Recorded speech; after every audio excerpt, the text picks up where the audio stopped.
Welcome back. It's the Koopa coming at you on another day. It's the way of the solo guy. Solo fry. Try not to solo die as we run through more of the pirate vocation quest. Don't worry, I won't die. It's a very easy quest. Today we're getting our map back because last time Frenzy stole it, so we're gonna bring her back to justice. The Halberd pirates are somewhere. So we're gonna work with the detective, the Elvinian. He's not an elf. He's actually a Weddy. We'll work with the detective. Go to some inns. Talk to the concierges. And figure out where they went. And once we find the cave, we'll go there. Have a fine chat with Frenzy and her lovely gangbang crew. And have a wonderful questing time, guys. I really don't know what we're gonna go through on the podcasting part of this episode, but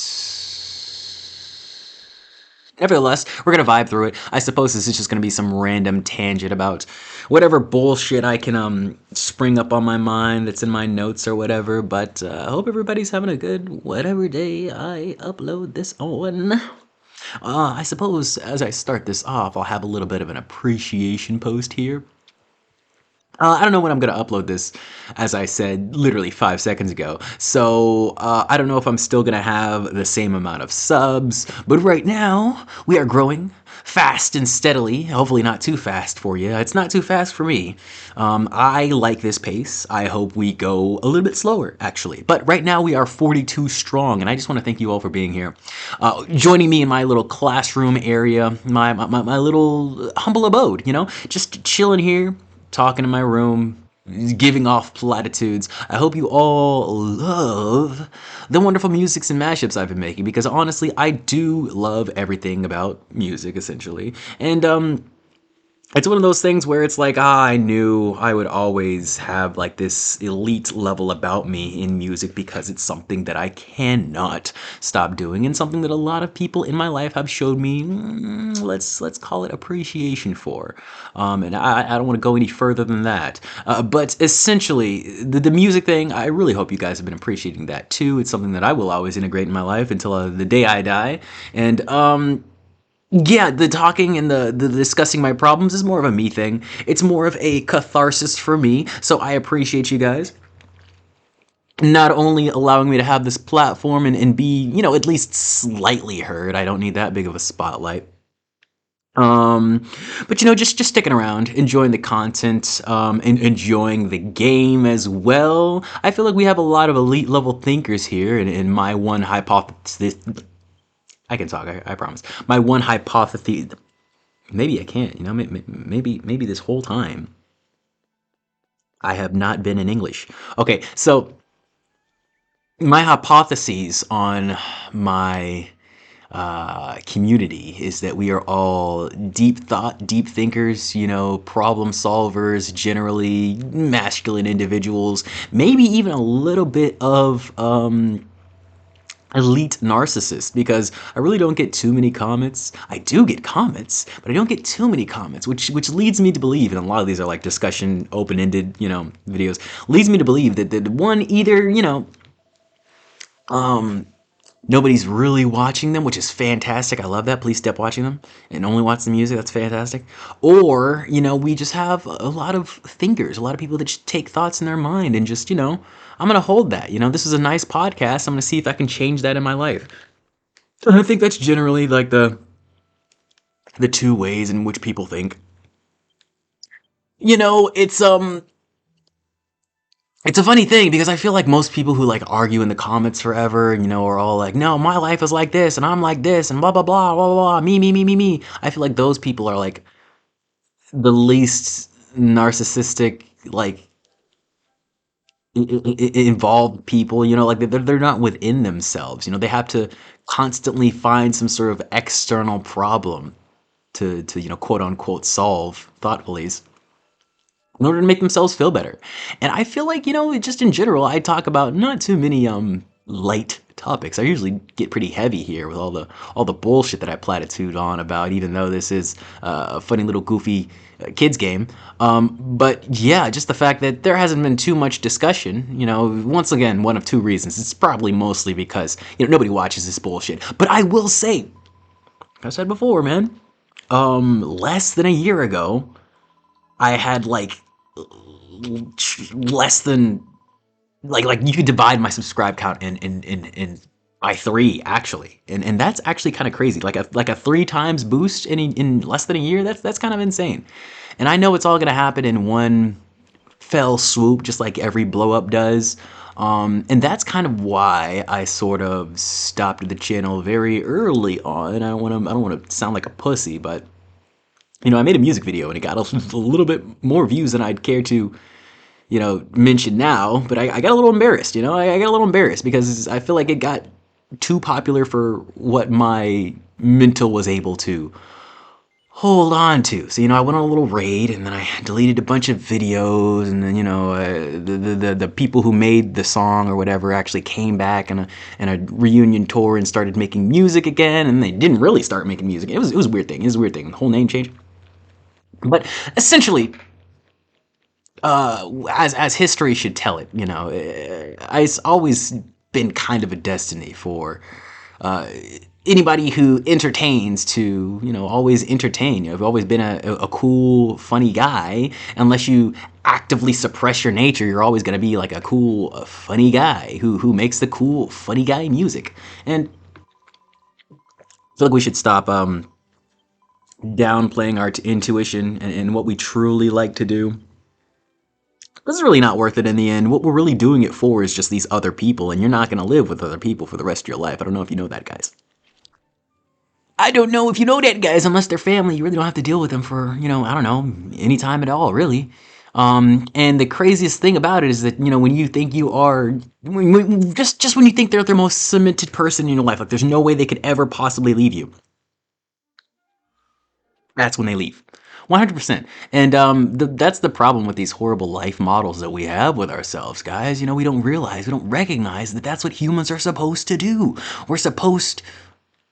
I don't know about all humans, but we're supposed to interact and vibe off of chaos. That's what fuels us. Stress is, yes, it's sort of like a bad hormone, but you realize if you had zero stress, zero anguish, your body would naturally seek it out because it knows it's there. It knows the world is not a generally safe place. So if the stress is not seen on the surface, it may not be there, but your body's going to look for it. And what happens there is that all these pretty 30-year-old white women, man or no man, who cares? And what they do is they realize their life is kind of devoid of problems. I wake up, I scroll Twitter, I cook, I scroll Twitter, I clean the house, I scroll Twitter, I take care of the kids, I scroll Twitter, I go shopping, I scroll Twitter. It's like nothing really comes up and it's like, oh my God, this huge issue that I have to, we have no running water, or, I have to dodge a bomb or whatever. They don't have these kinds of crazy problems, right?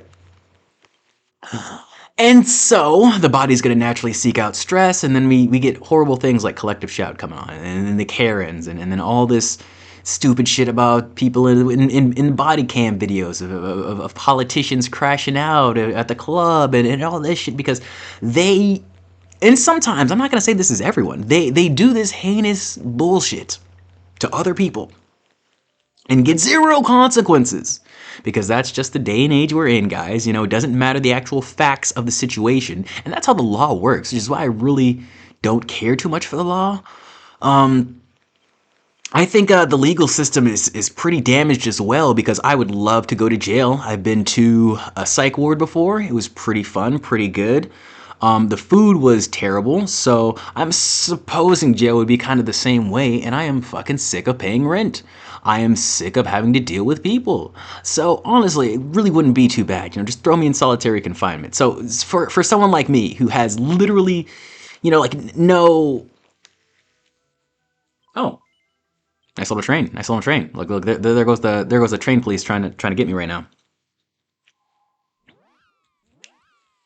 But no incentive to be a good person from, not incentive, but I guess decentivized. I'm not decentivized from the aspect of being somewhere where I can't do all this cool shit like, oh, I won't be able to play video games. I play literally just this game. And you're just tapping through a menu. So, like whatever, don't really care. Won't be able to do drugs, I guess. Oh no, wow. Depressing. But essentially, the criminal justice system doesn't really decentivize people. It's not really a bad thing, at least to me, and at least I think to most people, mostly because they don't think they're either going to get caught or even have to worry about any implicit ramifications, because accountability really isn't needed nowadays if you appeal to emotions and if you look good enough. And I'm not even saying you're a woman, if you look good enough, because you can just say you're a woman. You say that shit. And then if you're attractive enough, then yeah, sure, buddy, you are a woman. And if you're ugly enough, then no, you are not a woman. That's the way the world is now. It's all appearances and it's all emotions. And it's a very crazy thing how that works and how that shapes things up. Also, it's Metal Slime time. So I'm going to do a little bit of grinding. What am I, 56 now? Let's see here.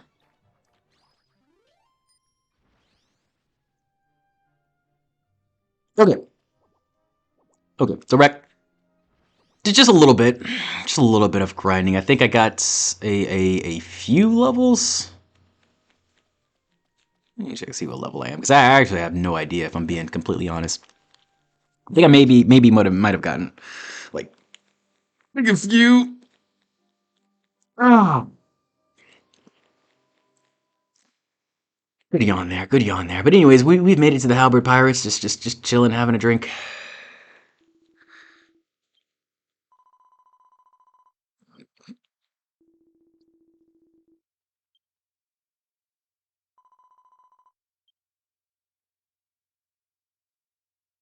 Excuse me.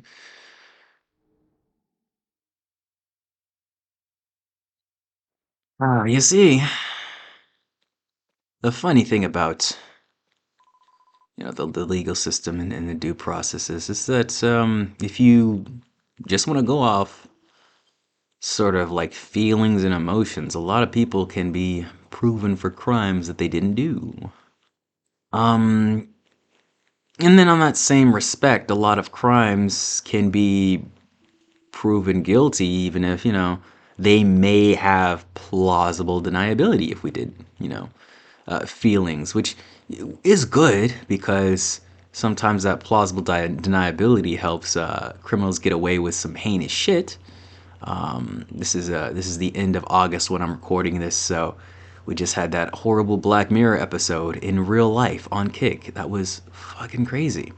If anybody didn't see it, you are lucky. They basically, and this is what really disturbs me about today's age, is that I see so many of these stories online, and just because of the way I was raised and I've grown up to just be so compliant to everybody's bullshit and constantly adhere to, what people want and not really give a fuck about my agency. Also because I didn't really know what I wanted. Like every day I just come home and just play video games and I'm completely fine. I don't need anything else. So I really don't ask people for a lot of things. I really love helping people with things. Holy shit, I'm level 80 or 60. That's 60. Never mind. I thought that was an 8. Anyway, so the thing is, I see myself in so many of these tragic happenings. And this kick streamer who was clearly, I mean, I don't know if it's clear, he was mentally disabled, and a lot of this, so-called friends were attacking him on stream. Very, very old streamer, I believe he's like 40 or something, and he started out just, playing video games, crazily enough. And yeah, there was pretty much there's pretty much no way to prove that the guys who killed him on stream live did a crime, because essentially, I mean, it was live. There was like complicit nature to it because it was his stream, it was his platform, but just looking at it through the footage, and using your emotions, you can tell Just looked like he didn't want to be there. They all looked like they were having fun. They didn't really look like they were having fun with him. But that's the thing. And I was watching a reaction video on this with Leaflet, and you have these same kind of feelings when you watch a girl in porn.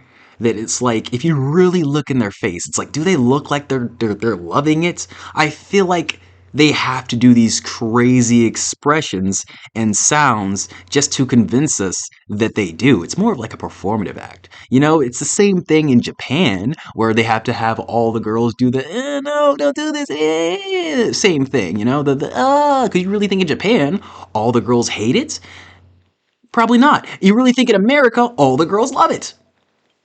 Probably not. And essentially, a lot of the crazy, over-the-top acting just feels a little bit overblown and performative. Like the director's going insane to me, just because I've watched so much of it.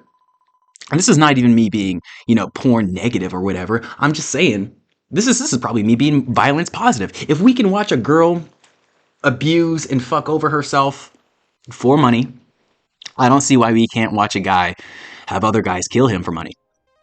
It's just like the same thing. You live stream. Who gives a fuck? We should bring back gladiatorial combat, with the Romans. I swear to God. And yeah, this is definitely not a porn positive thing, because one of the main reasons why I wanted to quit it is because one of my favorite porn stars died of an overdose. Well, I actually don't think she died. I think she's still in a coma. But yeah, she's either a vegetable now or she's completely dead.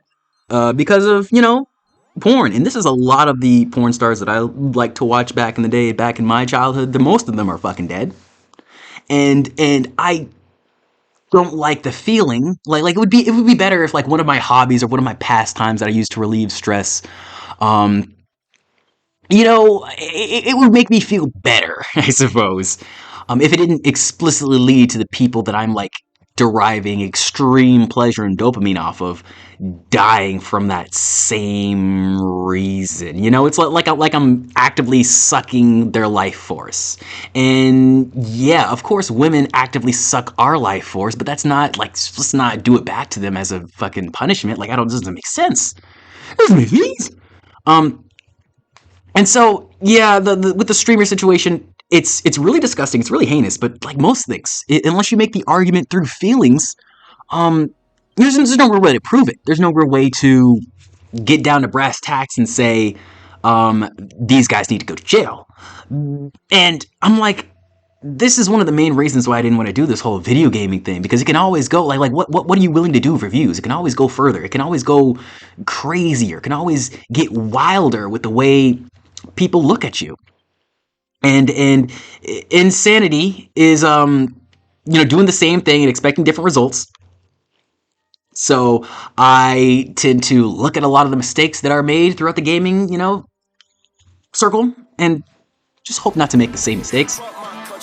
Just hope to dear God I don't make the same mistakes, man. But yeah, this world is crazy. I hope you guys all stay safe. Breathe in, breathe out. I love you. I'll see you next time. Subscribe, damn it.